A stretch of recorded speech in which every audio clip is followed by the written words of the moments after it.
எல்லாருக்கும் இந்த குழந்தைகள் நமக்கு கற்றுத்தர்ற விஷயம் அப்படிங்கிறது நிறைய சோ யங் பேரண்ட்ஸ் நிறைய பேர் இருக்கிறீங்க. உங்களுக்கு பொறுமை இருந்தா சொல்றேன், சொல்லலாமா?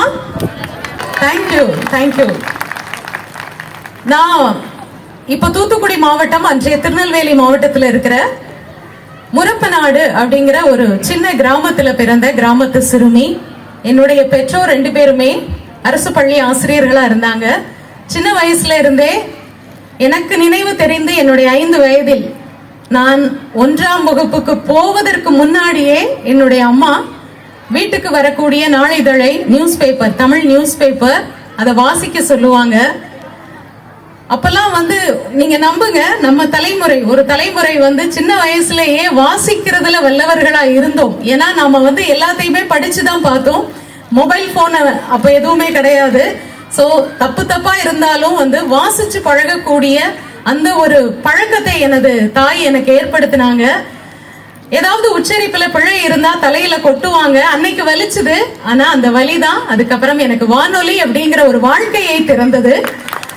முக்கியமான ஒரு விஷயத்தை வலியுறுத்த ஆசைப்படுறேன். குழந்தைகளுக்கு இந்த ரீடிங் ஹேபிட்ட, வாசிப்பு பழக்கத்தை தயவு செய்து கொண்டு வாங்க.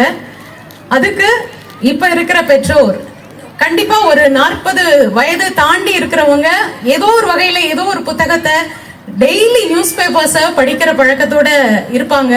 அதுக்கு கீழே வயது உள்ள இளம் பெற்றோர், முதல்ல நீங்க உங்க வீட்டுல 1 or 2 நியூஸ் பேப்பர்ஸ் வாங்குங்க குறைஞ்சபட்சம். அதை நீங்க டெய்லி காலையில எந்திரிச்சு நீங்க படிக்கிறத உங்க குழந்தைகள் பார்க்கணும். பார்க்கும்போது அவங்களையும் ஒரு சில விஷயங்கள், அது காலையில அவங்களுக்கு படிக்க நேரம் இல்லை, அவசரமா அவங்க பள்ளிக்கூடம் கிளம்பணும் அப்படின்னா ஈவினிங் வீட்டுக்கு வந்ததுக்கு அப்புறமாவது கொஞ்சம் அந்த பிராக்டிஸ கொண்டு வந்துட்டீங்க அப்படின்னா அதுல சின்னதா ஏதாவது அவங்களுக்கு இதுல ஒரு விஷயம் இருக்கு, இந்த வேர்டு இருக்கு, கண்டுபிடி பார்க்கலாம், எந்த பேஜ்ல இருக்கு அப்படின்னு அவங்களுடைய மைண்டுக்கு அவங்களுக்கு எது எந்துவா இருக்குமோ அந்த மாதிரி சின்ன விஷயங்களை சொல்லி கொடுத்து நீங்க அவங்கள வாசிப்பு பழக்கத்துக்குள்ள கொண்டு வந்தீங்க அப்படின்னா பின்னாடி அவங்களுக்கு இந்த வாசிப்பு தான் நாலெட்ஜுடைய ஒரு பேஸ் அப்படின்னு நான் சொல்லுவேன். ஸோ நம்ம இன்னைக்கு full and full mobile addict ஆகி இருக்கிற குழந்தைகளை மீட்டு கொண்டு வர்றதுக்கு ஒரே வழி புத்தக வாசிப்பு, செய்தித்தாள் வாசிப்பு. ஸோ உங்ககிட்ட மிக தாழ்மையோட கேட்டுக்கிறேன், உங்களுடைய குழந்தைகளை ஒரு நாளைக்கு ஒரு அரை மணி நேரமாவது அவங்க தாய்மொழி தமிழாக இருக்கட்டும், ஆங்கிலமாக இருக்கட்டும், அவங்க எழுத்து கூட்டி அதை படிச்சு தவறில்லாம அதை வாசிக்க தெரிகிற அளவுக்கு உங்களுடைய குழந்தைகளை வளர்க்கணும் அப்படின்னு சொல்லிட்டு ரொம்ப ஆசையோட இதை நான் சொல்ல ஆசைப்படுறேன்.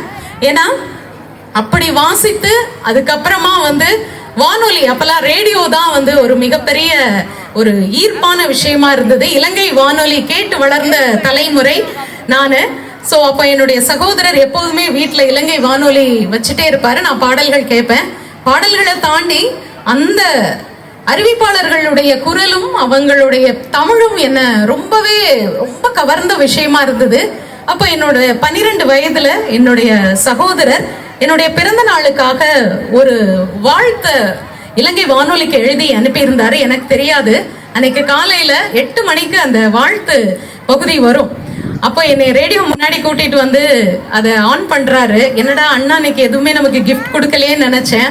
அப்போ இந்த ரேடியோ கேளு அப்படின்னு சொல்லிட்டு என்னை நிக்க வைக்கிறாரு. என்னாலே நம்ப முடியல.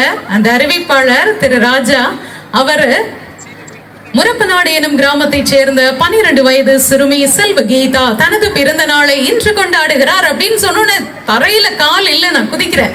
ஏன்னா இன்னைக்கு இருக்கிற மாதிரி தொழில்நுட்ப வசதி எதுவுமே இல்லாத காலகட்டம்.